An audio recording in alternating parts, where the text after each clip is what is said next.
It's the Morgan You Know Comedy Movie Draft. There's so many ways you can read something that's funny. What are you watching a movie for if you got to read it? Who will win? Cowboy Derek. Crazy characters such as you guys. Rachel. But just like you, I feel like that's something I quote consistently. Rod. I'm in the trenches taking grenades, John. Old Man Chris. I mean, you're supposed to be a movie guy. Jimmy.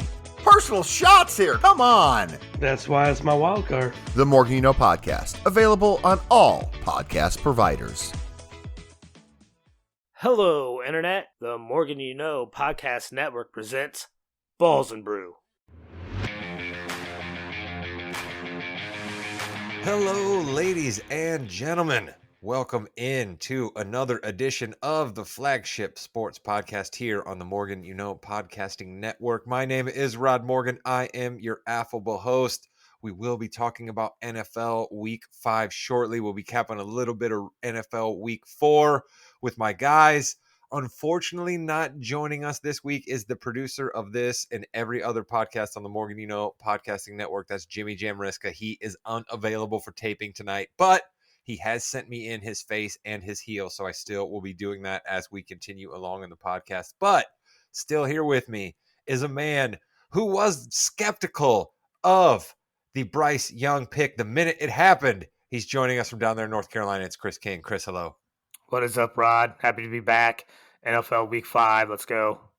And if we're talking NFL, we have to have somebody who actually knows what they're talking about, somebody who's looking up the numbers, somebody who knows the formula. He knows what all of these weird stats actually mean. He's our handicapper. It's Josh Williams. Josh, hello. What's up, boys? We had our first losing week last week. We're on it's 1-2, so we're 7-5 against the spread. If you don't include the late ads, if you include the late ads, we're 9-5. But we've been bit by kind of the injury bug, like news going against us so far. So hopefully, no excuses, man. We got to be better. So hopefully we can get it back on track in week 5 here. Okay, here's the ruling on the late ads. Those are absolutely part of your records. This is the Morgan You Know Podcasting Network. I am the ultimate judge, jury, and executioner of all rules here on the network. So I say those are in. So your record is actually 9-5. Yeah, and like I would have never have given out Cleveland last week if I would have known that Watson wasn't going to play against Baltimore. Just keep going. Yeah, it's we'll get to some Ravens talk a little bit later, but I don't know. Maybe I'm a glutton for punishment with this Ravens team. See, there's a team every year. Again, we'll get there when we get there. I want to start off, all right, talking about something that there actually was an edict passed that if you have a podcast, the name Taylor Swift has to be brought up at one point during some of your NFL shows. We have yet to talk about the Taylor thing. I don't want to spend a lot of time on it. I don't want to ask the same old questions that everybody has asked. Williams, I'm going to start with you, all right? I'm going to make you sit in as guy who wants to watch football. Okay, there's an awful lot of talk out there by people who are angry about this. They are mad. They are going to Twitter and they're saying, get Taylor off my screen. As somebody who is absolutely all in for just a game of football, does Taylor Swift's presence anger you? No, man, I get it. I feel like it's a publicity stunt. I'm more pumped up about week 6, Thursday night. We're gonna get Denver at Kansas City. I don't know if you guys have noticed, but Al Michaels, since he's been on Prime Video, like he's been a bit of curmudgeon. And so if they go to Taylor Swift 54 times during that game, he's going to lose his shit. So, and we all love Al Michaels here, but like, I mean, I can't wait for that Thursday night game. It doesn't bother me. I get it, but it's bringing in eyeballs from the other demographic. But yeah, I mean, I'm a football guy, so whatever. I just give me some more football. All right, let me ask you one quick follow-up, and then I have another question for Chris on the whole Taylor Swift thing, all right? My follow-up is, I absolutely agree with you, and do you think there's actually anybody out there that really is angry about it? Or did we just create a straw man that's angry about it so then we could talk about people being angry about it? Oh man, you know there's people angry about it. I mean, I love Twitter for informational purposes and for comedy, but like if you go on Twitter, I mean, there's people angry about everything. So, yeah, there's no getting away from it, man. But you just gotta roll with the punches, man. All right, now here's the thing.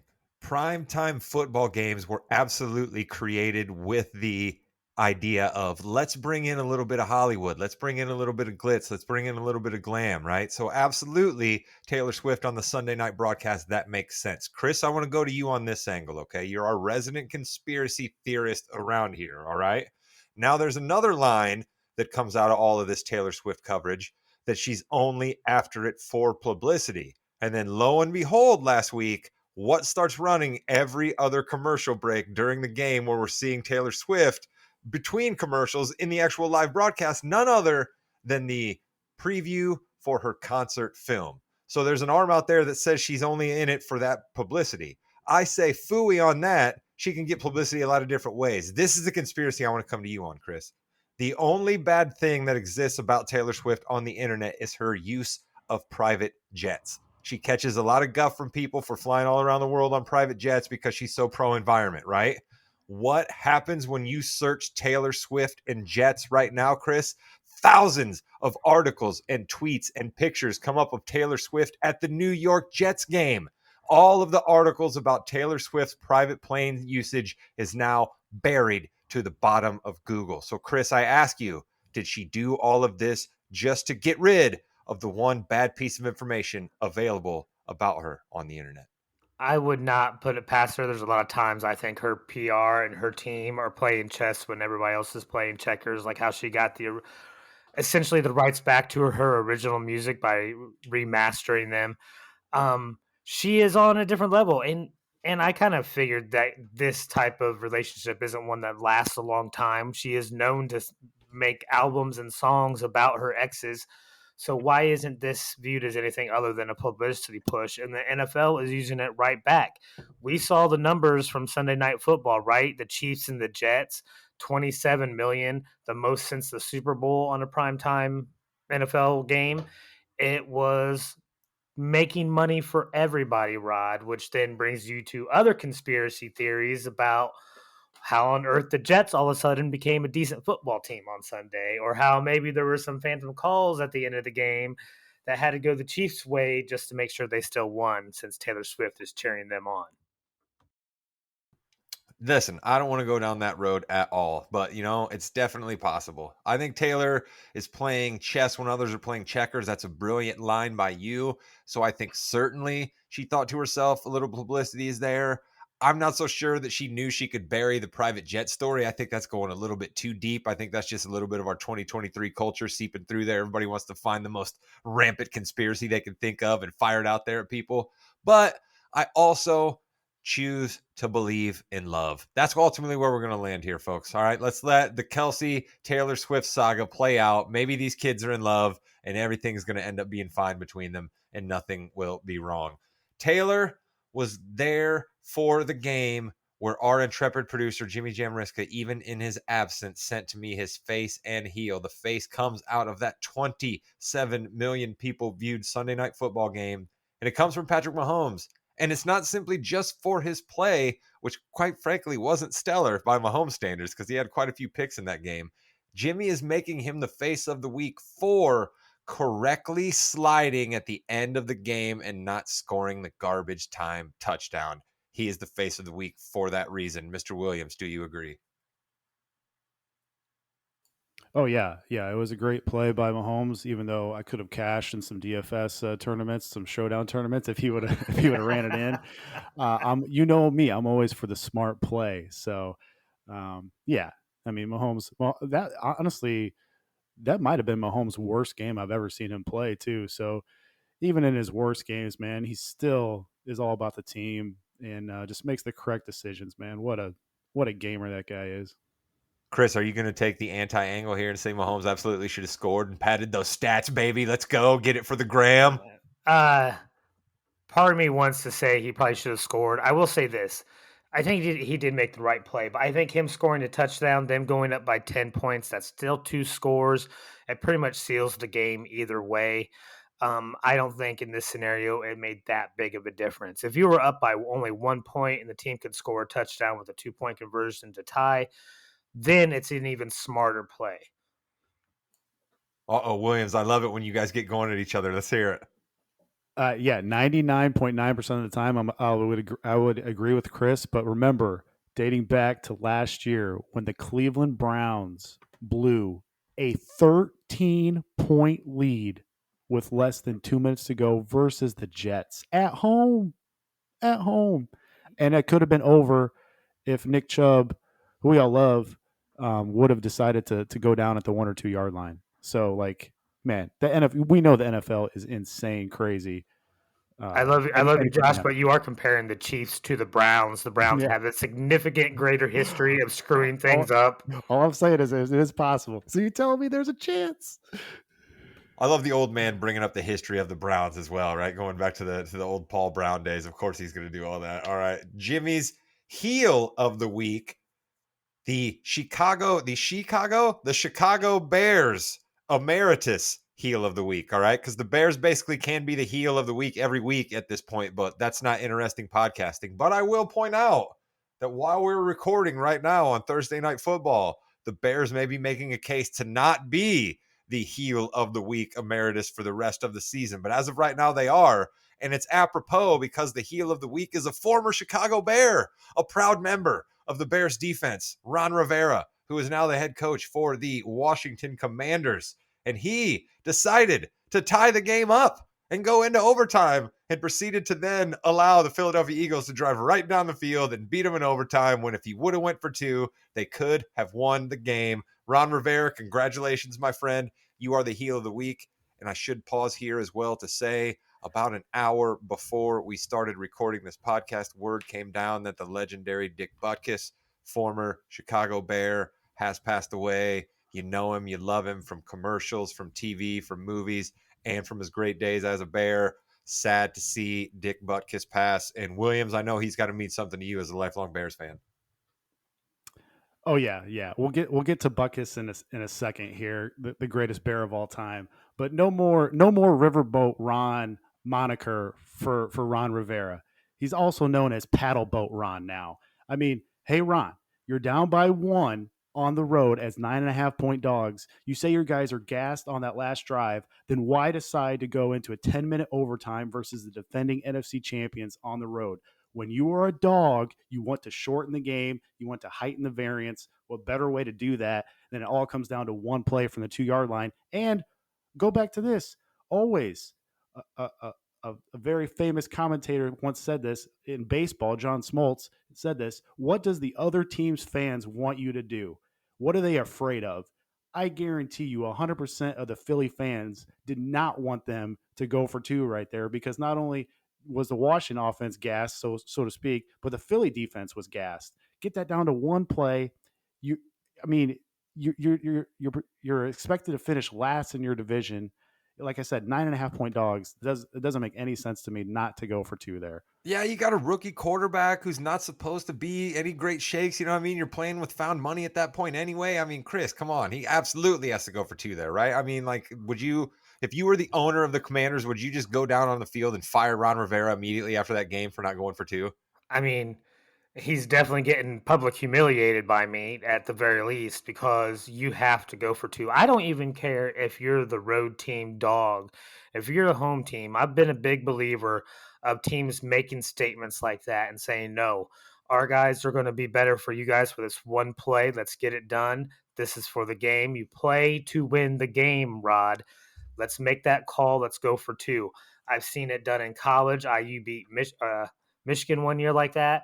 Penn State another year like that. I've seen Notre Dame do it a couple times. I like it when I see it, and I was upset. Absolutely. And Williams, I want to go to you on this. We've seen just a lot of just crazy, insane decisions by NFL head coaches already 4 weeks in. We talked about so many of them last year. Like, again, I'm just going to ask you, how does this happen? How do these staffs with so many people who figure out so many things just completely lose it and make these terrible decisions? Oh man, it's mind-boggling. I've got two for you right. I mean, real quick, Brandon Staley 2 weeks ago versus the Vikes goes for it on fourth down and 2 or 3. I don't mind him going for it, but analytics say there that you throw the ball, because Herbert had 3 passes all game. He had 47 pass attempts. He had 3 passes all game where the Vikings touched the ball. He had 7 passes where It was not completed. So they're just tearing up this Vikings secondary. What do? They go shotgun, run it right up the middle, and they're lucky they won that game. And then Josh McDaniels, the last 2 weeks, he was the first coach in NFL history 2 weeks ago to kick a field goal down by 8 with under 4 minutes to go, like inside the 20-yard line. And when they asked him about it in the presser, he said, "Well, we need 2 scores anyway." It's like, dude, you're down by 8. I mean, what what are you doing? And then, I mean, he rushes up to the goal line this last week, and on a catch that went to replay that showed it was a touchdown. And props to Trent Green and Kevin Harlan on the call. They said on the telecast, you have to review that. What does McDaniels do? He has the offense hurry up to the line of scrimmage, and they presume to get stuffed on 3rd and goal from inside the 1. And then he goes shotgun on 4th and 1. I mean, good Lord. I mean, I used to think Josh McDaniels was kind of a sharp, but these last 2 weeks, no, he's not. All right, so quick follow-up for you here then, Mr. Williams. I know we don't advocate for anyone to lose their job, but do we think there's a very good chance Josh McDaniels is the first coach gone this year now? It's crazy because, I mean, you could say the same thing for Eberflus, but the Bears have never done that. And it seems like Mark Davis for the Raiders will not do that. So, and we thought, I thought that Todd Bowles was a strong candidate for that, and that Tampa Bay is overachieving right now. So it's like that first coach fired market might be lasting for a while here, because even the bad teams, we know that Frank Reich isn't going to lose his job in the first year in Carolina. So that one might go all the way to the end of the year. So that one's tough to handicap, just because the history of these franchises have said they don't make in season changes. Ooh, so there's a little mark.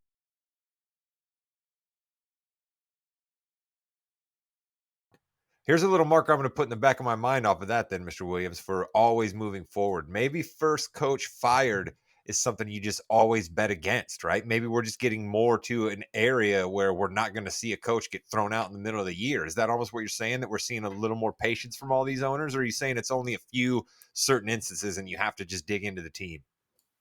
Yeah, it goes by the organizations.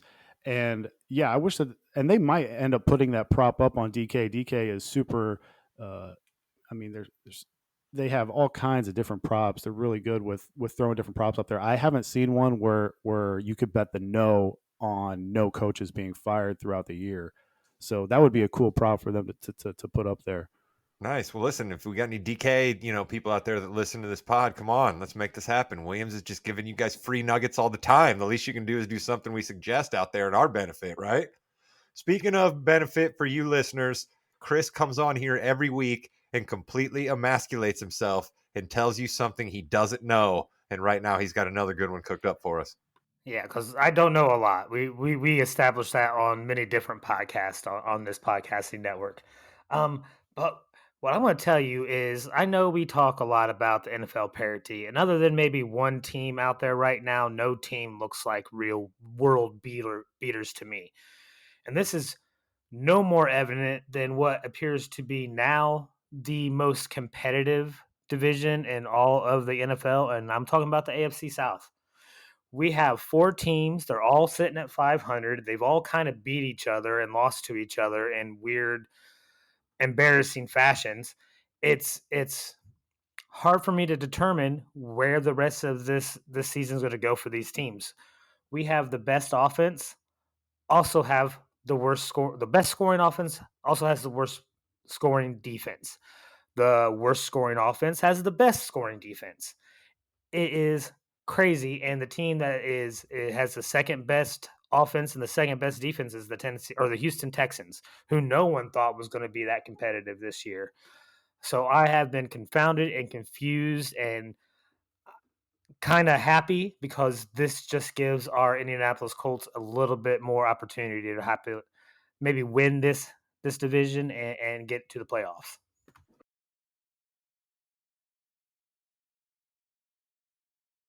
Let's take this opportunity there with the brilliant transition brought to us by Chris there, bringing up the Colts to do our obligatory Colts check-in.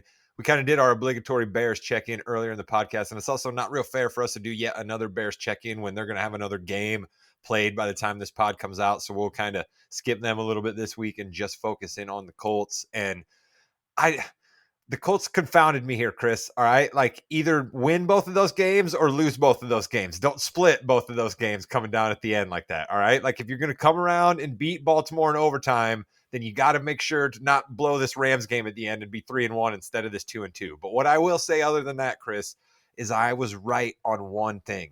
I said, even if the Colts lose this year, which I thought would be a good strategy for them, it was going to be exciting games. And damn it, Anthony Richardson is exciting every time he's on the field, and Gardner Minshew isn't very good, but he's just good enough to make the game exciting. The Colts have just had great football to watch all 4 games. I will say that, but I don't know how good we're going to be. Well, right now, we're the highest scoring offense in our division.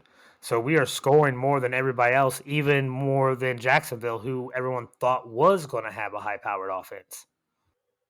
Yeah, I certainly did. The Jags are hurting me bad in fantasy. Mr. Williams, I know you kind of told everybody both South divisions, right? Kind of just like throw your arms up and we'll see what ends up happening there. What do you feel after 4 weeks in the AFC South?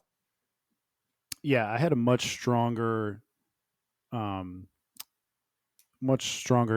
implication on who was going to win the NFC South than the AFC South. I thought the AFC South was one of the tougher divisions for me to handicap, but I continue to go back to the Colts last year had one of the most just weird seasons that I can remember. We still don't really know why the offensive line was so bad last year. And I feel like it was an anomaly, and I think it was kind of throwing everybody off at how bad everyone thought the Colts were last year. I don't think they're that bad. And so when you take, Chris is right, when you take like the Colts, Jags, Titans, and Texans, who shout out to our boy Bobby Slowick, offensive coordinator there, Kyle Shanahan's disciple. Everybody's like around, anybody could win that division. I feel like somebody could finish 7-10, somebody might finish 10-7, but they're all like right there, man. That's why it was so tough to handicap. And we had some new coaches coming in, and Richardson was the ultimate X factor because we just didn't know he had a super high ceiling and a super low floor. So yeah, the AFC South still is right now is super tough to handicap. And you have the Tennessee Titans, right, who we give credit for kind of just their organizational brilliance, right? But in a lot of fantasy leagues, I have a feeling that their quarterback is just sitting in the free agent market, right? Ryan Tannehill's just sitting there, and I think that's going to be the difference for them. If he gets it together and resembles the Ryan Tannehill we saw a couple of years ago, I think Tennessee is going to still ultimately end up being the cream of the crop in that division. Williams said he had a stronger lean on the NFC South. If memory serves me correct, I think he said he sort of liked this team I'm about to talk about as someone that's not getting a whole lot of the discussion. We brought Taylor up at the beginning of this podcast. She's certainly eating up a lot of NFL media. But another story that I think is well worth talking about are the Tampa Bay Buccaneers. 3-1 right now, just coming off a big division win. And I'll be damned if their quarterback, Baker Mayfield, who I agitated for the Colts to get, I will say, right, once upon a time. I'd like that we have Anthony Richardson now, but once upon a time, I said, hey, I think Baker might have something left. He's young enough. Let's give him a shot. And right now, the Tampa Bay Buccaneers are reaping that reward to the tune of 882 yards passing through 4 games, 7 touchdowns to only 2 interceptions, a quarterback rating of 101.5, and all of that is better than Tom Brady himself was through 4 games last year. Mr. Williams, you kind of like the Bucs at the beginning of the year. What do you think of their play so far? Well, I'm going to throw you a curveball here because you were higher on the Bucs than I was. I liked them in Week 1 against Minnesota because I liked their defense and I thought Minnesota was going to regress. But this future market here, this isn't a wild fun one like a 50-1. But I think there is value on this based off a quarterback change in the making coming soon. And I think the Saints stink. We'll get to them later. And Carolina obviously is in a massive rebuild. So I like coming in here on the Falcons at plus 220 on DK to win the NFC South. And I'm taking this because you have to go to Taylor Heineke now. I'll give you guys props. You said, I don't trust Desmond Ridder. And I said, I can't get any worse than Marcus Mariota. It's gotten worse. And so Arthur Smith has to make a change. He has to make it relatively quickly. Tampa Bay, I'm with you. They're playing really well right now. I think they're probably playing above their heads. And so you get the Falcons here. Remember, Falcons' second easiest schedule going into the year, and it was by a mile. Them and the Saints had the two easiest schedules. Like I said, I don't believe in the Saints. I believe much more in the Falcons. You get Tyler Heineke in there. He's the closest thing to Jameis Winston we have in the league. You may think, well, Jameis Winston, that's not good. Actually, I think it is good for this offense because he throws the ball down the field. You let Drake London and Kyle Pitts make plays. Get the ball up in the air. We're not seeing that by Desmond Ritter. He's being handicapped and maybe purposely by the coaching staff because they know he can't do it. You have to make a change to Tyler Heineke. The Falcons' ceiling goes way up when they make that change. Let me ask you both this. Do you think it hurts Desmond Ritter that he literally was portrayed as a toy last week playing around in Andy's room with a bunch of little children? And do you think that ultimately just made him look even worse as a quarterback? Did you guys happen to check out any of the Toy Story Football Fun Day cast? Yeah, I did.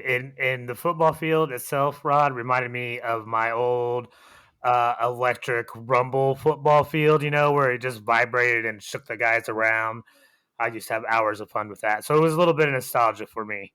I thought that it was kind of cool, right? I mean, it was awfully tough for them to do a lot of the rendering and making it as smooth. Chris, you're definitely right that it looked like electric football where guys are just bucking up against one another in the middle of the line, a big scrum. But I must say, the Duke Kaboom halftime show, 5 stars. All right. Duke Kaboom came out and did an impressive motorcycle jump. Wasn't the least bit phased by Emperor Zorg showing up and doing evil things during halftime. The Pizza Planet trucks down here throwing pizzas around on everybody. Slinky Dog is the 10-yard marker. I mean, it was just good stuff on the Toy Story broadcast. Mr. Williams, you got too many monitors and too many things to keep track of, I bet, to even check that out, right? I didn't see that, but I heard it was fantastic. One last thing on Desmond Ritter. He's 0-8 against the spread in the first half on the road in his career. That's not good. Specifically, that's not very good for the Falcons offense because they run the ball so much. They have to get in positive game scripts. That is a massive detrimental to this team. You have to make the change to Heineke. All right. What Williams just gave you guys right there was Futures Market Watch. I just forgot to do my big, cool, fancy movie intro guy voice before we did it there.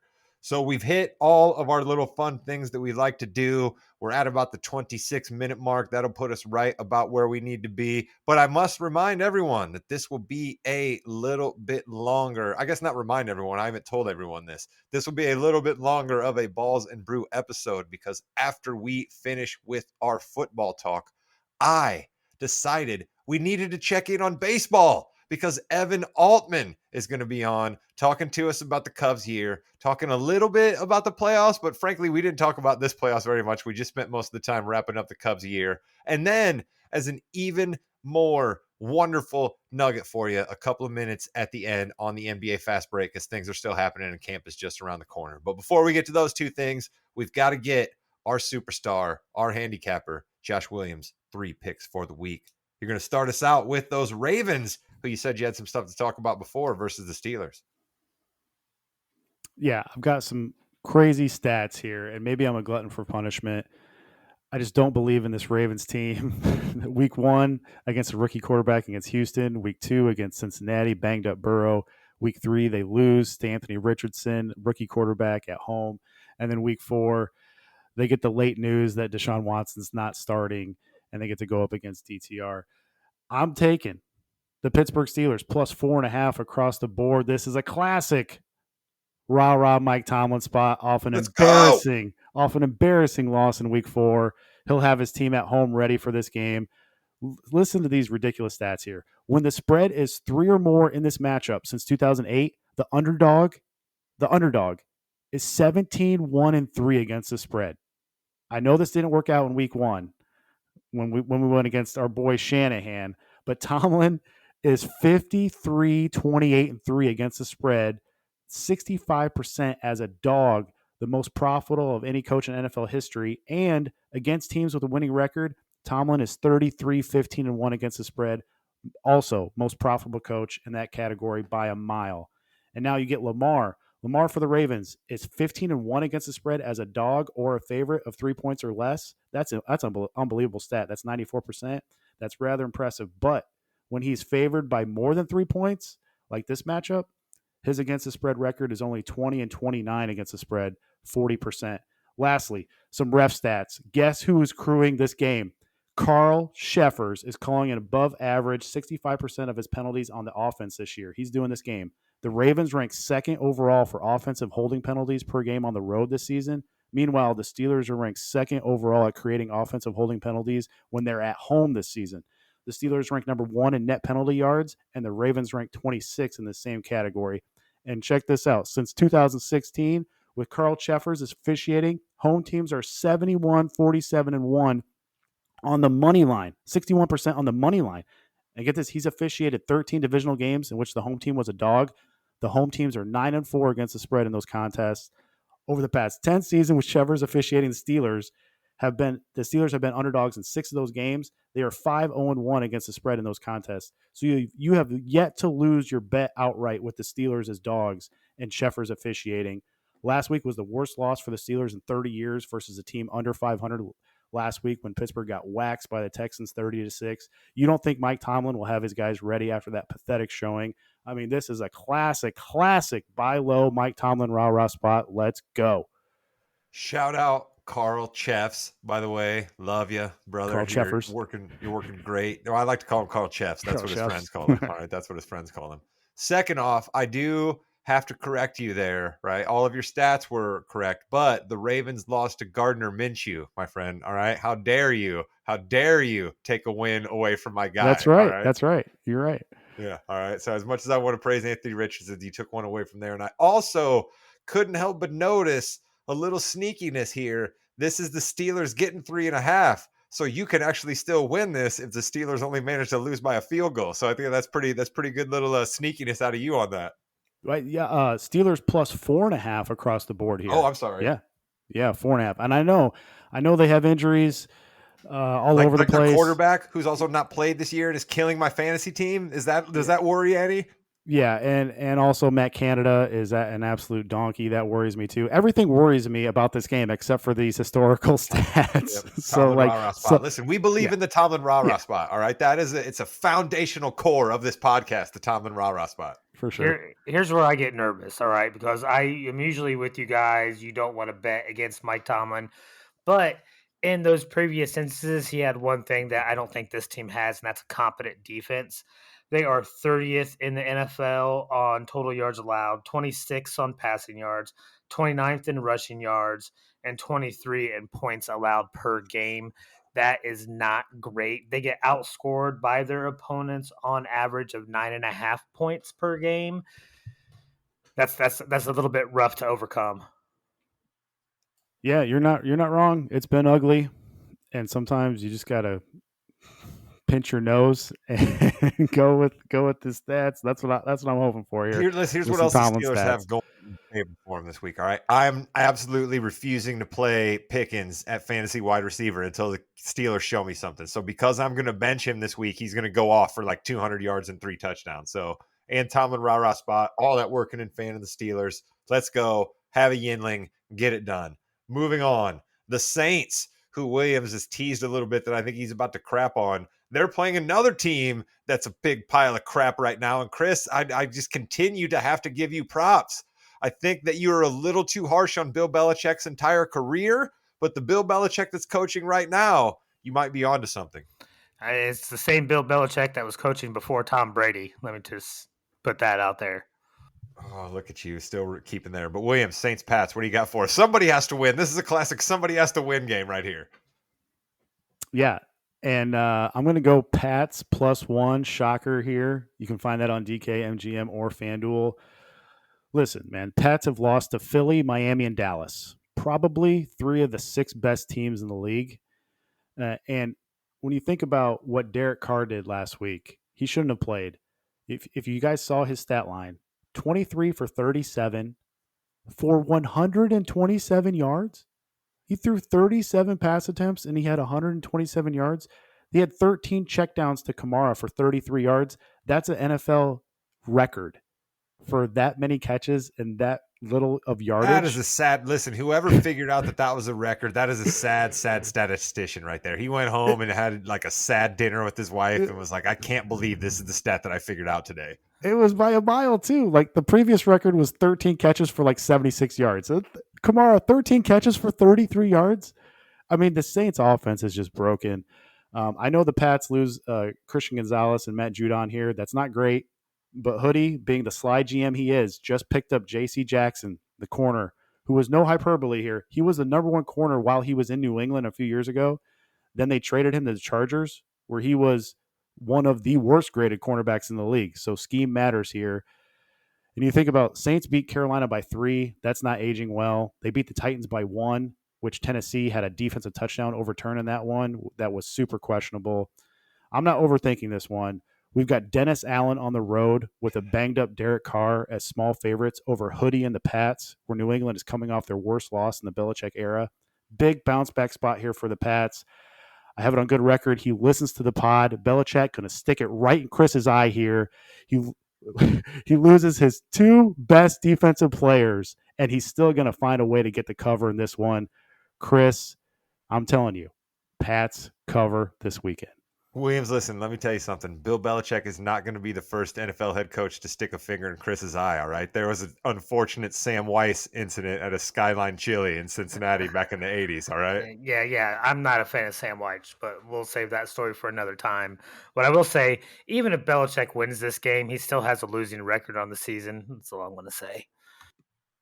Wow, Chris he's waiting for he's going to be driving the anti-Belichick bus, and he is just waiting for passengers to want to get on board. That's what Chris is doing there. All right, speaking of Chris, his Cowboys involved with one of their storied rivals, perhaps the game of the week. We are blessed here, folks. Williams always gives us the plays that he is strong on. He doesn't always give us the game of the week, but this week he's got thoughts for us on Cowboys Niners. Let's go.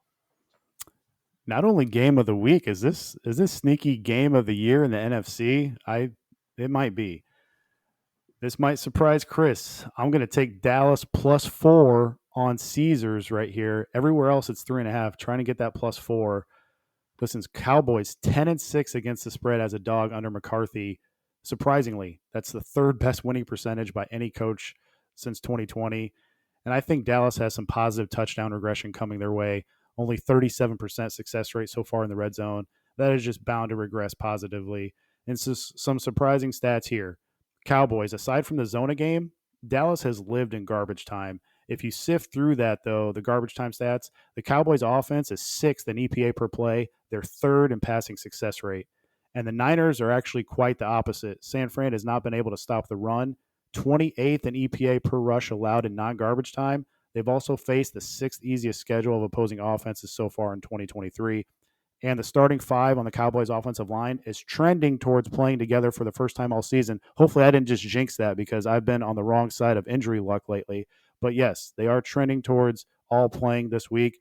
And Trevarius Ward, the Niners' best cover corner, he's dealing with a heel issue. Check these splits out here. How you attack the Niners secondary is outside the numbers and 5 yards down the field. 62% success rate against them this year. That's 26th in the league. The Cowboys have the 5th highest rate of passes thrown outside the numbers. I expect them to go down the field to Brandon Cooks this week finally. Let's throw the ball down the field, and the Cowboys should have a chance to cover this game. They might have a chance to win this outright. All right, Chris, your Cowboys bounced back strong after the hiccup to the Cardinals there. What are you thinking about them moving forward? Do you like that Williams is picking them, or does that scare you? Anytime that we play the 49ers, I'm nervous, all right? We do not have a good history of playing the 49ers regular season or playoffs, all right? I mean, they have single-handedly kept us out of numerous Super Bowls. It wasn't until we had the big 3 in the 90s that we were able to break past them, and they even got us one year in that stretch too. I am nervous. We have essentially 2 top 5 defenses, no matter what metric you want to select out of this group.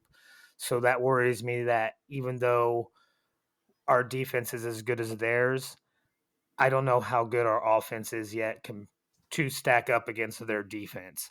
If we get up early listen, if we start out hot and early, Dak is so much better compared to playing from behind. So I don't have a problem with going downfield, but let's eat up some clock, get some long drives, get it to Pollard a bunch, and let's work the clock, get touchdowns, and then we'll have even a small lead in the second half, and we can really let it rip. Williams, let me go to you on something here real quick. It's sort of futures watch adjacent. Williams, let me go to you something real quick on the Niners here. Futures watch adjacent, if you will. Brock Purdy is not really lighting the world up, and nobody gives him an awful lot of credit for what's going on in the 49ers. So do you think McCaffrey has a chance, if he doesn't get injured, to crack that MVP discussion? Or do you still think it's just he's locked out because he's a running back? He's just not going to beat a QB? I think he should, but we've seen previously, like Cooper Cup season a couple years ago was just absolutely ridiculous. Nowhere close to the MVP winner. Justin Jefferson, same thing last year. Ridiculous season. Nowhere near the MVP winner. I think what you have to look at is Offensive Player of the Year. I don't know why, and I don't know why these voters do this. They just totally disregard the running back position. But if Christian McCaffrey still keeps up putting up these stats, I think he should be in the running. But it's just, we study like how these voters vote, and they just don't vote for running backs anymore. I think it's been close to 15 years since a running back won MVP when AP did it. So, yeah. Yeah, and I think if you do see a running back even have a chance, you'll see it as like a co MVP type situation where both him and a quarterback both get like 16 votes for first place. We've seen something like that happen before. I think Barry Sanders won it one year and had to share it with a quarterback. So that's the way I would see it being able to happen. Barry Sanders, shout out Wayne Fonts. I don't know why I just thought of Wayne Fonts right there when you brought up Barry Sanders, but I just pictured him patrolling the sidelines there, looking like he's about ready to leave and open up his own pizzeria at any point. You know what I mean? It just shout out Wayne Fonts. Yo, I got one more thing on Purdy splits here. You don't want to talk about Wayne Fonts? I don't want to talk about Wayne Fonts. Oh, we got to laugh out of Williams, Chris. Look at that. I broke him for a second. With pressure, Brock Purdy, negative 0.32 EPA per attempt, 36% success rate, 49% completion rate. No pressure, plus 0.77 EPA per attempt, 71% success rate, 84% completion rate. He's number one in every single metric when kept clean, but he drops considerably when pressured. Last year versus the Cowboys in the playoffs, he was pressured on 49% of his dropbacks. The Cowboys have to get pressure on him. Let's go. We need some Micah Parsons. Need a big game out of him for the Cowboys to win. We will probably check in on Chris's feelings on that game next week because we have Shanahan versus Chris's Cowboys, and we all know Williams' love for the entire Shanahan family and extended family tree of his going against Shanahan coaches this week and former ball boys and former people that just went to a Kyle Shanahan QB camp. Just a guy who was a deacon at his church one time. It doesn't matter. If you've come in contact with Kyle Shanahan, your life is better for it. Mr. Williams, our life is better for you being our football handicapper. Thank you so very much. And do you have any parting words before we move on and talk about baseball? Like, do you have a baseball bet for the people? I don't, man. I had the Cubs to win the division at 12-1. They got within a game and a half in early September, and then they broke my heart. So, yeah, that's I did have Shohei Ohtani to win the Cy Young. He's not going to win the Cy Young. He's probably going to win the MVP. So, I chose wrongly there too. So, one last thing I know you asked me before about Dick Butkus. Man, sad day for Bears fans. He was the greatest Bear of all time, and I am a huge Walter Payton fan. So that's saying something. But just brought a toughness to the Bears, and just a great guy and underrated movie or TV show guy too. So yeah, just what a great football player the Dick Butkus was. Yeah, I mean, Chris, you were the only one of us who was even close to being alive to actually watch him play football. So what do you think about old Dick Butkus passing away there? You know, for not being a Bears fan, you couldn't help but respect the game that he played. You had to fear him as a fan of the opposing team. You did not like going up against those Bears defenses just because of him. Like, he was the precursor to the linebackers that then created the Ray Lewis that we had for years and years. It was him, then Singletary, and then Lawrence Taylor. and then you get the Ray Lewis. But without Dick Butkus first, you wouldn't have had those types of guys. So he definitely broke the mold for the linebacker position. R.I.P. Dick Butkus at 80 for sure. Thank you to Williams. Chris, thank you as always for your football thoughts. But Chris, you're going to be sticking around having baseball thoughts with us as well. And through the magic of podcasting, Jimmy Jamriska is going to be back with us at the end here because we recorded those segments before we did football. So we're just giving you a little bit of the secret sauce there. So Chris actually isn't going to say his line here. I'm just going to say stick around and you got more stuff happening. Let's do it again. Let's do it again. Oh, the sidewalk chalk and sunshine is your friend. Let's do it again. All right, the handicapper, Josh Williams, has stepped out, but we are keeping with the expert theme on this particular episode of Balls and Brew. So if we're going to talk about baseball, there's only one person we trust to come on and talk about the rawhide. Do they make a baseball out of rawhide? I'm not even sure anymore. It's been a long time since I've watched it, but it's our guy, Evan Altman. What I am sure of is if you want good Cubs coverage, you should be following this man on Twitter. You should be checking out his website, Cubs Insider, because he knows what he's talking about. Evan, welcome back to the podcast.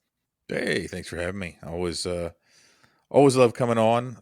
Would prefer that maybe there was some better news from the north side of Chicago to talk about, but maybe, as I was saying before we started recording, it might actually be a good thing that I don't have to talk about the Cubs playing the postseason. Who knows?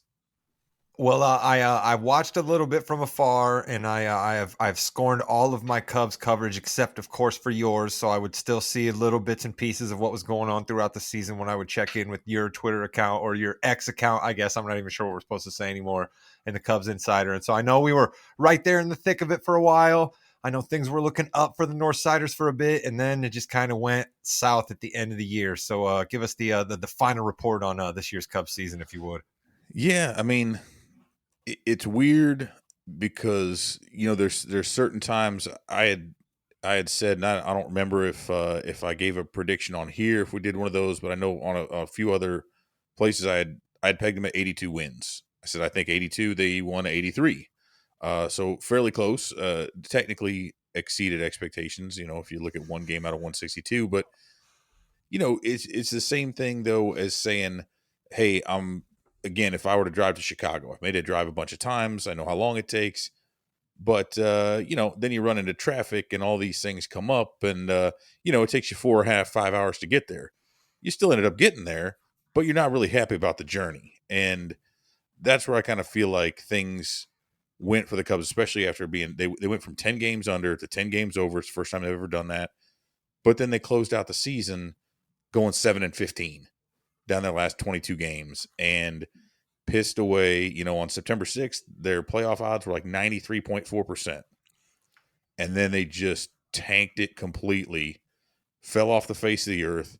Looks like a mountain range when you look at the postseason odds. And so I think, again, if you were to step back and say, hey, at the end of the season, the Cubs were, if I told you back in March that they were going to compete for a playoff spot for most of the second half and they were going to look pretty good and they were going to have a breakout performance from Justin Steele, Cody Bellinger bounced back to near MVP candidacy. Seiya Suzuki ended up after a bad start being one of the top hitters on the team, being one of the best hitters in baseball in the second half. All that sounds really, really good on paper. But then like the eye test and just the way that it all happened, you don't feel good about that, especially knowing that some of those guys aren't going to be there anymore. The whole vibe could change a little bit. There's a whole lot that has to happen for them to improve. So, again, depending on how you want to look at the season, it's the picture of the old woman and the beautiful young woman, right? The little black and white drawing that you can look at and people see different things. I could see both of those things if you wanted to. I'm looking at the old crone right now though, because there's postseason baseball going on and the Cubs aren't involved in it, and they probably should be by all accounts. So you mentioned that we may not see some of the same guys back next year, Evan. Do you think our farm system is well built enough right now to replace these guys that we do lose? Do you think Bellinger is going to be one of the guys that we are going to lose? Do you think we might be able to move Dansby Swanson out of the infield? Because I think that has hurt us this year. Like, do you think we can replace these guys if we do lose them? It's really tough. I don't think the odds of signing Bellinger are all that good. Jed Hoyer did his postseason kind of end of season wrap up on Tuesday, and obviously in a situation like that, right, where you've got a guy who is going to be primed for a big payday. Obviously, outside of Shohei Ohtani, Bellinger's probably the premier free agent right now, which was not going to be the case. It wasn't the case a year ago. The Dodgers had non-tendered him, and he knew. I mean, he had, I think, some multi-year offers out there. He knew he wanted a one-year deal. He was looking for the right situation, and I don't know that anybody has ever parlayed a pillow contract into a better situation than what he did. Right, the dude's only gonna be like 29 years old, coming off of a great season. I think the Cubs had a chance. Hoyer talked about that, right? He was like, the recruiting's already done, right? Like the guy knows what it's like to play in Chicago. He understands the organization. We've got that. Now it's a matter of, can we make it work? But if that gets drawn out, the issue is this: the Cubs are not in a position to be able. It's not like they're the Braves or the Dodgers or whatever. And you're like, hey, we're flush. If you want to come play for us, cool. We've got a ton of talent. They can't wait on Cody Bellinger to make a decision in January or February. They've got to continue to move.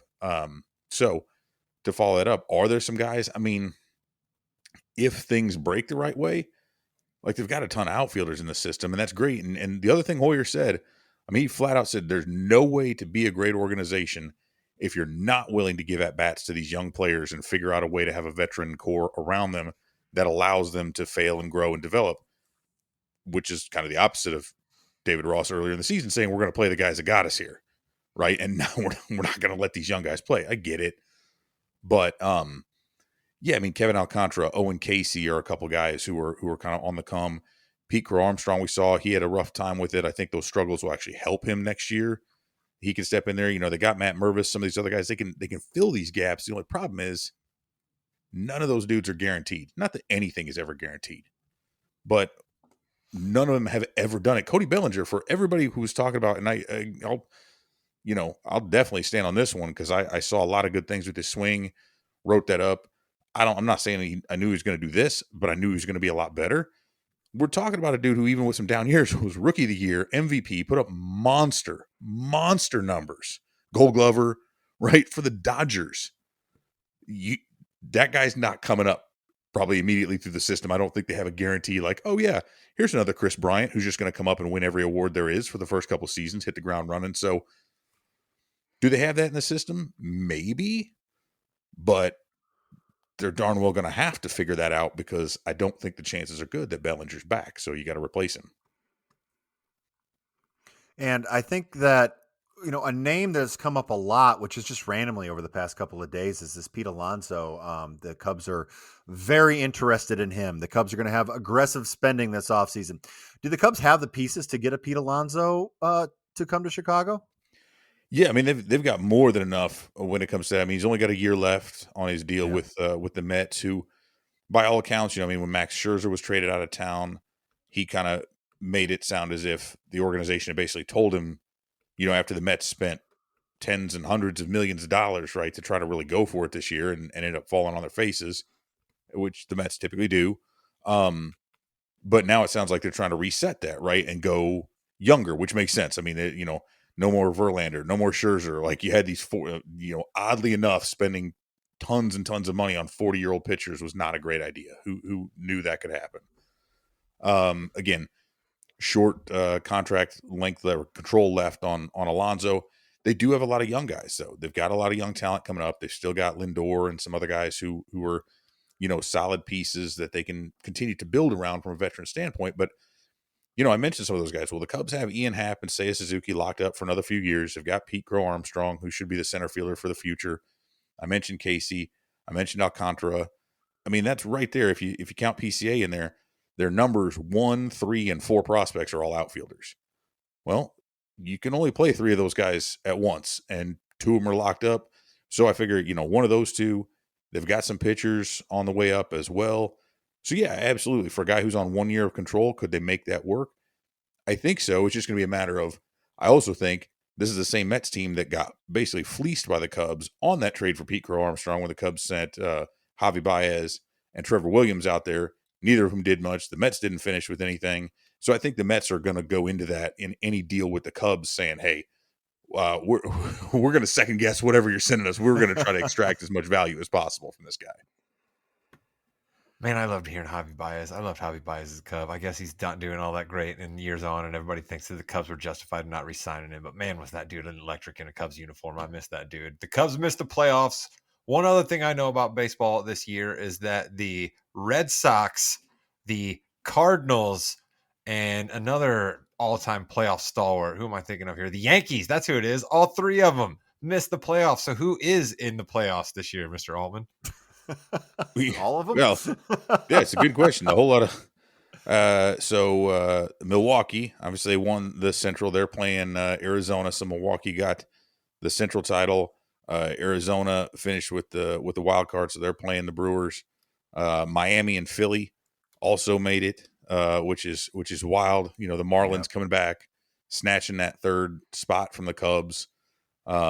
Texas and Tampa, Toronto and Minnesota, and then of course you've got the Dodgers and the Braves, who are the two. I mean, and I will say this: like the Cubs got swept by the Braves, had a chance in one of those, but that Braves team is just insanely good from top to bottom. When you look at a lineup where the top 6 guys or 5 in the order have more than 30 home runs, all of them, like how do you get through that, right? And that's so I think they're totally built to win in the playoffs. And then you look out in the American League, and so I forget who I've even who did I skip in the AL? I don't know. Who cares about the American League? They're not going to win anything. It's going to be the Braves.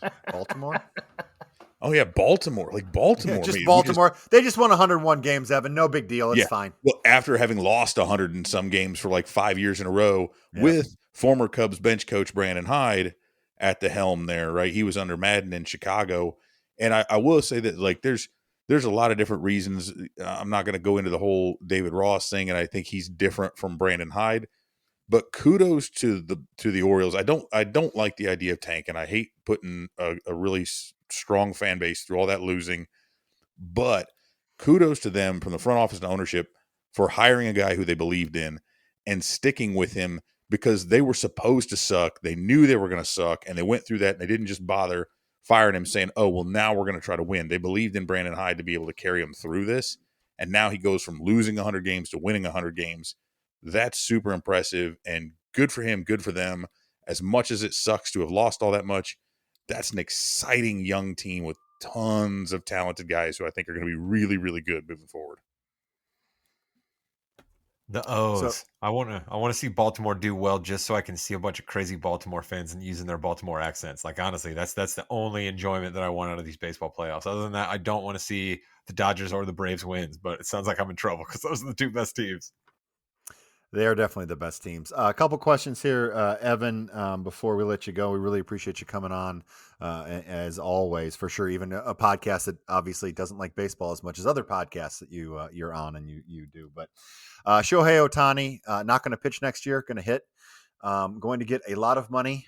Where do you think in your early research for the free agent spending spree, where do you think he's going to end up?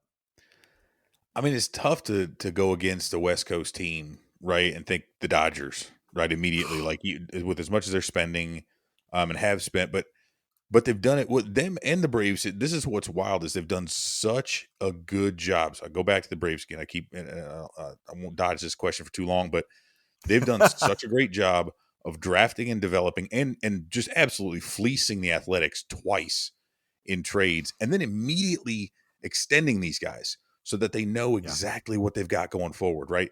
But the Dodgers have done an amazing job. I mean, look at, they got Freddie Freeman, they got Mookie Betts, these 2 guys, and Betts had maybe a little bit of a hiccup there early, but you've got these 2 superstars locked up, and there's not, I mean, for as much as they've spent around those guys, there's not a ton of these monster contracts. So I think, again, just with the proximity to, and granted, if you're flying all the way to Japan, I guess what's an extra couple, 3 hours? But I do think that the familiarity with that is going to draw. I mean, dark horse, maybe San Francisco, possibly Seattle. I know Seattle's got just a tremendous depth and wealth of Asian culture. We saw Ichiro go out there partially for that reason. And again, We're talking about proximity to Japan. That kind of helps. I think that that could be an option. But I mean, any of those West Coast. But I want to say the Cubs are still in that potential, just because again they've gone after him before, but I don't see them spending. Although I love the idea, if Marcus Stroman chooses to come back, which he probably will, and they pick up the deal for Kyle Hendricks, they've got their pitching staff in place, so they can go for another year. They don't need Otani to pitch for him. They can just pick that up, let him DH, and then he can start pitching the year after. So that would be fine. But again, I just, it pains me so much. I don't want to see him playing for the Dodgers. Like, that would just suck my soul out of my backside every time I had to watch it. But still, that's my pick. Chris, Shocker. you're always talking about Shohei Otani on this podcast. You're hijacking this podcast at times to talk about him. What are your thoughts there? I would love to see him in a Cubs uniform. I think those are pretty long odds, though. Count me on the side that Ricketts isn't going to shell out the coin. All right. I know our listeners are going to be shocked to hear me break bad against Ricketts there, but count me on the side that he's not going to shell out the coin for it. The one thing I will say is that's the one dude who, again, when you look around the league, if there is one player who's got the most draw and star power and ability to single-handedly make up any amount of that contract between ticket sales and marquee sponsorships, especially if they can lift those blackouts and start selling $20 a month marquee subscriptions overseas to Japan and the Asian market and elsewhere, that alone, my friend, will make up his $500 million right there. So speaking of which, I probably need to cancel Marquee for the off season, because I don't think I'm going to get my value out of $20 a month if the team's not playing. Not a big fan of the off-season replays and things like that. So, we mentioned aggressive spending a little earlier when Hoyer said that they were going to do that. If you were in the position to aggressively spend for the Cubs, what areas would you want to bring in? I mean, they've got to do better on the bullpen side of things. I mean, clearly we saw, they Jose Cuas was the only player they added externally at the trade deadline for the bullpen, right? Jamer Candelario, decent pickup, although he was he fell apart after the first 2 weeks, basically. Literally, I mean, he was injured, but he couldn't hit a lick after those first 2 weeks or so. But you went and got a guy who then you had to lean on. Like, they go and get Cuas. I forgot to look at the last couple of games to see, but at one point when I looked at it with a few games left, before the Brewers series, he had pitched in 26 of 50 games for which he was active, and 8 of the last 10 at that time. That is simply not the kind of stuff you need to be seeing from a guy who should be, maybe a 6th inning, low leverage type of reliever. That just shouldn't happen. But a lot of injuries that suck, but they need guys. I would love to see him. I talked about the rotation. The problem I have with that is you get so little margin for error in that rotation right now. It could be really good, or it could all go south. There's not a whole lot of mediocrity available. It's just either good or bad. And none of those guys, outside of an aberrant start here or there, misses bats. None of them can be counted on to go out there and get double-digit strikeouts unless, again, hey, could Justin Steele do that every once in a while? Yes, but that's not his game. These are all, we're talking like under 1K per inning guys. I want a dude who's out there lighting up the radar gun, high 90s, touching triple digits as a starter who can go 6 to 7 innings and get you those strikeouts and miss bats. That's what I need to see them go get, whether that's free agency, whether that's swinging a big trade. And they need some more of those arms for the bullpen too. They've kind of got Julian Merriweather did pretty well doing that, but like, you look around the league, we've seen the number of 100-mile-an-hour pitches has just gone up astronomically. But how many of those did we see from the Cubs? Not many. They're not in that ballpark. They're not playing at the rest of the league's level there. Since you've brought up pitching, this leads to one of my questions I wanted to ask you tonight, Evan. We have seen a lot of pitchers this year go down needing Tommy John surgery, and it's happened to a lot of these playoff teams. Do you see a correlation between the rise in these 100-mile-an-hour pitchers and the need for more Tommy John surgeries on these pitchers? Yeah, it's interesting. I was actually supposed to have done an interview with an orthopedic doctor recently. Something fell through with that because I was, and that was one of the topics. I kind of wanted to bring up some of these things, and we've, again, who was it? Brandon Woodruff from the Brewers. It's a capsular tear in his shoulder, which is similar to what Kyle Hendricks went through. Max Scherzer, we mentioned him. He's down right now with a teres major strain or tear or something in his shoulder, right? And like you said, we're seeing a ton of Tommy John stuff, and I think there is, simply because it's there's a give and take to some of this stuff too. I think it's not just that they're throwing harder, although I know that's part of it, in the valgus force, right, that's generated, which is the force when you throw, what it puts on the medial area in the elbow, on that UCL. I mean, that tendon or the ligament is simply not strong enough to withstand that kind of repeated motion at that kind of stress level. So, but I do think it's less the individual kind of acute stuff, and I think a lot of this is just, I would be very interested to actually backtrack it, and instead of looking at like right now, what are they doing, but like, did these guys, because now we're really getting into that generation of players who started to specialize much earlier than what any of us used to do when we were a kid. Like, nobody ever played baseball outside of the baseball season. You played every separate sport. And so I think a lot of this comes down to, now what we are seeing is a generation of baseball players who came out of the point where they're coming out of Arizona and Texas and Florida, and they played baseball 12 months out of the year. They just got more mileage on their arms than anybody else did 20 and 30 years ago. I think it's a thing we're seeing in the NBA as well, right? The rise of AAU, and these kids are just playing too much basketball. So I think that's a definite good thought. Is like, let's not focus on what they're doing at the highest level. Let's focus on how much wear and tear is on that arm before they even get there. So that's right. And I think that's part of it is, I want to, I don't know how much of it is how hard are you throwing now, and how much of that is what kind of work and what had to go into you throwing that hard, and how much have you worked at that? Did you have enough breaks? I mean, I'm dealing with that with my 14-year-old. He's almost 15. And I mean, he almost pulled his growth plate off the bone on his elbow, and so now we're really like, all right, dude, we got to build in some better rest and things like that. Cause it's like, you're only 14. We don't want to mess you up before you're even out of high school. So, but I have to imagine we're seeing more and more of that at the youth levels. And as anybody knows, right, you recover fast when you're young, but every little thing you do like that can cause ripples down the road. Well, that is a very interesting conversation. Perhaps we can dive deeper into that in the off season. Evan, I thank you so much for coming on. But I guess what I heard from you is that perhaps the Cubs should give a call out to the California Penal League and see if maybe they can get themselves a Wild Thing Ricky Vaughn, right, who came from the California penal system, threw some heat for the Indians once upon a time, right? Is that what I'm hearing you say? Yeah, I mean, hey, go find a guy who stole a car, right? No sleeves, no caps. We're cool with that. But yeah, I'd be more than happy to see him hit that up.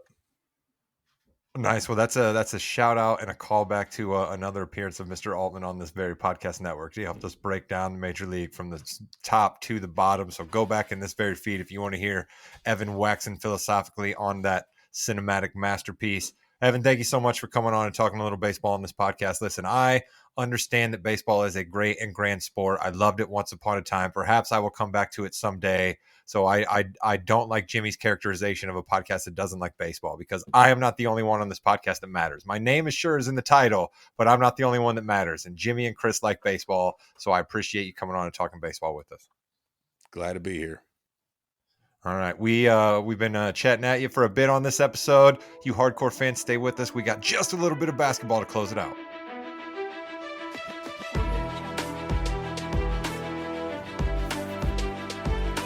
Welcome to the Fast Break, the fastest 15 minutes in the NBA. I'm Jimmy. Rod and Chris are here as well. And just like last week, we have another trade to talk about involving our Boston Celtics, Rod. Yeah, that's right. I was going to go ahead and start our analysis here with the question. Is there anything else that you and Chris would like me to make happen in the NBA? I'm more than happy to come on this podcast and make a prediction right now that is sure to be right. We all know my record vis-a-vis Gardner Minshew, vis-a-vis Anthony Richardson, and now I have just made Drew Holiday to the Boston Celtics a thing. Chris, I'm manifesting dreams over here. Can you manifest an NBA championship into Indianapolis? I don't know. Listen, I like their chances. We'll get to that in our NBA preview, but I'm not sure I can make that one happen for you. What do you think about Drew Holiday to the Celtics, though? I was right on that one. I mean, you were not wrong. I think the Celtics still have an issue, and I think they need a real rim protector. You can't sit here and tell me that Kristaps Porzingis is your main rim protector, right? Is that what you guys are going to try to tell me as Celtics fans? No, but what I am going to tell you is Robert Williams doesn't ever play. So I think it's absolutely a home run for the Celtics. Jimmy, how about you? I think it's a home run for the Celtics, what they gave up and what they got back. Their top six is better than most tops, if not all top sixes. I love this team. I love the lineup. Robert Williams was a great locker room person. I guess everyone loved him. Kristaps Porzingis, as Chris just mentioned, has known him for 2 weeks. Like, man, that guy's going to be missed. But he also hardly ever played. He was hurt all the time. No matter what happened, you were scared. Malcolm Brogdon, he was out anyway, and he's going to be shipped again because Portland will continue to add pieces from this trade. A couple of first-round picks. Listen, you need to win the championship in the next 3 years if you're the Celtics, and getting Drew Holiday is the way to do it. I love this trade. I'm going to go back to the Joe Cronin angle on this here, Chris, right? We've seen a lot of GMs who get put in a bad situation where they've got to trade their star, right? Damian Lillard tried to dictate, hey, go to Miami. His agent, Aaron Goodwin, started playing games, and Joe Cronin dug in, and he ended up getting himself a pretty darn good haul here. Still TBD, as Jimmy mentioned. So you got to be happy for Joe here, right, Chris? Because you're always rooting for the man. Yeah, that's what I am, a corporate shill. I will say this, though, that Portland has done a phenomenal job working this deal because I think they have essentially 2 first rounders already, 2 options to swap first rounders in the coming years as well, and probably at least to get one more swap or an outright first round pick when they decide to deal Brogdon. I mean, you can't argue with what they're doing. They're doing a complete rebuild, and they're ready to either make trades with these picks that they've picked up or actually get additional young talent to go with what they have right now. Yeah, Portland once again just knocking it out of the park. And really, it doesn't even matter if these, if 5 years from now, 6 years from now, you look back and, the picks didn't really work out or anything. They still got the best they possibly could. And I love that. So that's the Drew Holiday trade. A couple other things I want to hit on here in our fastest 15 minutes in the NBA. We have 2 words. First one, Jimmy. Second one, Butler. Go right ahead. I appreciate Jimmy giving us just a little bit of extra sauce on Media Day, right? It's a nice little breakup between all the stories about a guy putting on 7 pounds of muscle, right? A guy doing nothing but working on his jumper all summer, right? I'm going to hit 3-pointers this year. You know what I mean? I'm going to average an assist more a game. It's a nice little breakup of all of those Media Day non-stories out of coaches and GMs and players to see Jimmy Butler's attire. And it's also great that you're then reminded of it throughout the year when certain pictures pop up that were taken on Media Day of Jimmy in his wigs. Well, isn't this something he's done now 2 years in a row where he'll show up to Media Day with a different hairstyle, get his official NBA roster picture taken, and so the rest of the year they're showing that picture on NBA games or online or on news blurbs when he has something completely different while he's playing. Yeah, I'm going to love seeing that on 2K when I'm playing on my son. That's just fantastic. I love it.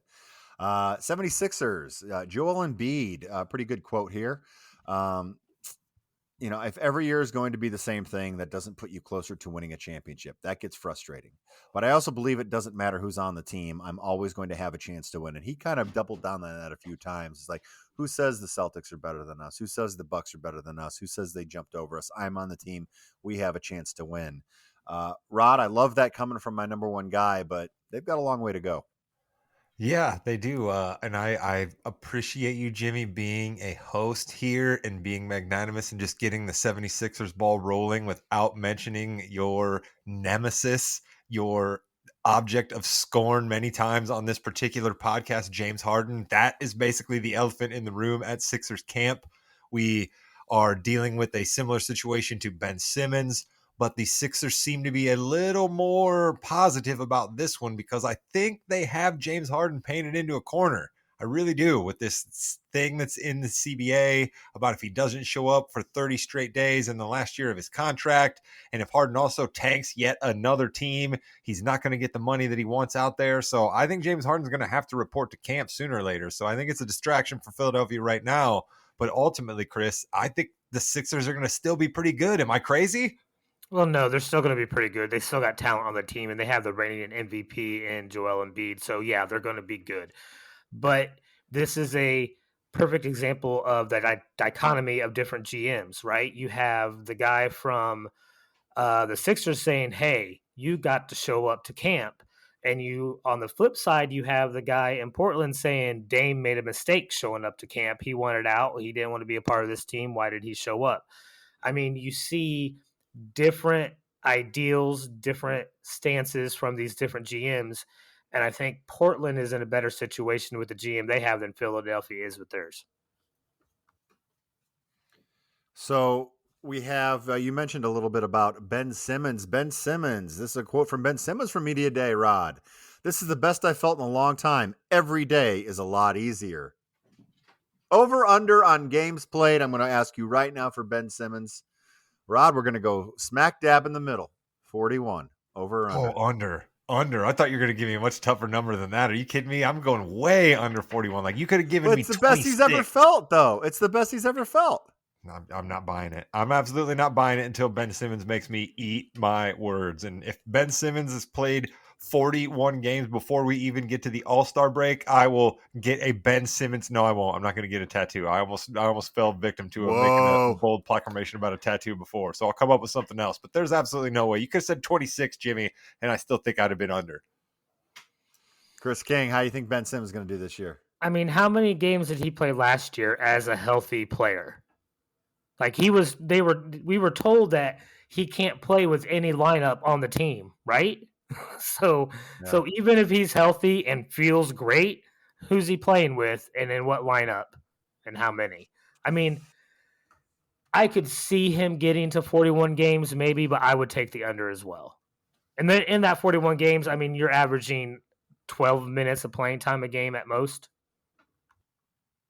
That's a lot of money for a 12 minutes under 41 game player per year. So enjoy that, Josiah. That's money well spent there on your New York, Brooklyn Nets. Kawhi Leonard. Nobody is just trying to get in so many games. I'm not a guy that's sitting down doing load management. If the league is trying to mock what I did with the Raptors, they should stop. I was injured the whole year. That's a big one right there, boys. Rod?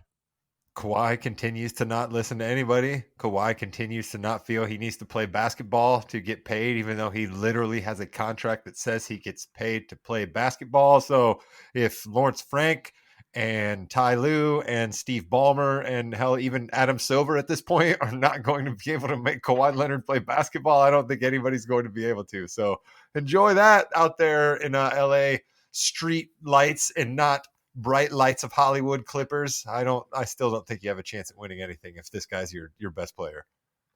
Yeah, I mean, and that's what blew my mind too. He keeps bringing up what happened in Toronto. It's more about what's been going on since he's been in LA. Like, I know he had the ACL tear or whatever, and he had a meniscus injury last year, but like, there is no way that he has been this injured that entire time. I know he was dealing with a quad thing in Toronto, but that first year in LA, he wasn't, but he was still getting rested after back-to-backs. Like, it's pretty evident that he doesn't want to play full time. I think that we have seen numerous players over numerous years play through injuries when their teams needed them, fight through little bumps and bruises throughout the season. I mean, Kobe Bryant is one for sure that I've seen play through dislocated fingers, sprained high ankle sprains. I mean, you see it all the time with real superstars, and you don't see it from Kawhi Leonard. You heard it here first, Jimmy. Kawhi Leonard does not have the Mamba mentality. I don't think so, and that's the problem when you don't tell your team or you don't tell anybody else the reasons you're sitting out or the reasons you're not playing. People do jump to conclusions, whether they are right or they are wrong. You just need to be a little bit more communicative to, the people paying you all that money, because they haven't re-signed you and you're eligible for an extension, and it would be dumb to give him that extension, correct? Absolutely. There's no way that they're getting an extension until they show how many games they're going to play this year. And also look for some weird stories to be coming out about the Clippers, even apart from all of their personnel issues, because this is their last year in the crypto.com as a tenant, right? You're always going to kind of get screwed over by the landlord a little bit when he knows that you're bailing out on him. So look for maybe like a weird food story, or like the locker room that the hot water goes out a little early, a la Rachel Phelps in Major League. You know what I mean? Like there's going to be some shenanigans pulled by the Lakers on the Clippers this year. So look out for that. You heard it here first, Jimmy. That's the stuff people come to the fast break for. We added another level to our team. The Bucks front office has shown they're committed to winning a championship. Giannis Antetokounmpo said, according to the Athletics' Eric Neem, "I'm happy." How happy are Bucks front office, Bucks ticket sales agents, and Bucks fans right now, Chris King? I mean, can you be more happy? This is by far the happiest any of the Bucks fans have been since they won the championship a couple years ago. I mean, by far, because like they jumped to the front of the line. They're the darlings of the preseason NBA. Everyone's going to be picking them to win. And to be honest, they're talent-wise probably one of the strongest teams in the East by far. I think even with the Celtics getting Holiday. You got to be ecstatic if you're a Bucks fan, right? Because now you know Giannis is gung ho. You're probably going to keep him for another long term extension, which means he may end up retiring as a Buck, which is what you want as a Bucks fan. Jimmy, let me be the cold water here that Chris normally is, right? This is an old team, all right? I understand Brook Lopez was number 2 last year and Defensive Player of the Year, but he is old. Chris Middleton has been broken down 2 years in a row. Dame Lillard is coming off of injuries 2 years in a row, right? This team certainly is top loaded, and injuries would hurt any team, but I would be worried a little bit about this team's age. But other than that, you definitely need to be happy as a Bucks fan right now, because come on, the Deer, they've been nothing for so long. You guys were signing Glenn Big Dog Robinson to the biggest contract in NBA history at one time and getting absolutely nothing out of it. This is a great time to be a Buck fan. Remember that? That was awesome. What a great draft. I love throwing shots at Purdue, so yes. Now, Giannis is not going to sign his contract extension this year because it's about $100 million difference between signing it this year and next year. Next year, he can sign for 4 at 233, and he reiterated he wants to be a Buck for life, ... as long as we keep winning. And winning can mean a lot of different things. Hey, Zion looks good. I'll believe it when I see it. Lonzo Ball had a lot to say on media day for someone who's not going to play at all. Any Bulls fans out there? No, God, Derek isn't around here, is he? No. But those are some of the things I took out, and then you watch Lonzo get up and walk away. Wasn't the best. Any closing thoughts before we head out of the fast break, Rod? It's a sports tragedy. Make sure that I put that word ahead of tragedy, because there are real tragedies out there in the world, but it's a sports tragedy what has happened to Lonzo Ball, man. That's a bummer. Hope that guy actually does get a chance to play again, but I'm not entirely sure about that. So if he wants to take this chance to get some shots fired off out there, hey, that's cool. And you know what else, Lonzo? The podcast world is out there, my friend. We have a lot of fun with it. Maybe that's where his future is. Who knows? Let's go. Chris King, anything else? Go Pacers. Yes, we will definitely talk more about the Pacers coming up. That has been the Fast Break on the More You Knows Podcast Network. You've already heard Josh Williams talk. You've heard Evan Altman talk. It's been a fantastic episode. Chris, take us home. Goodbye, Internet.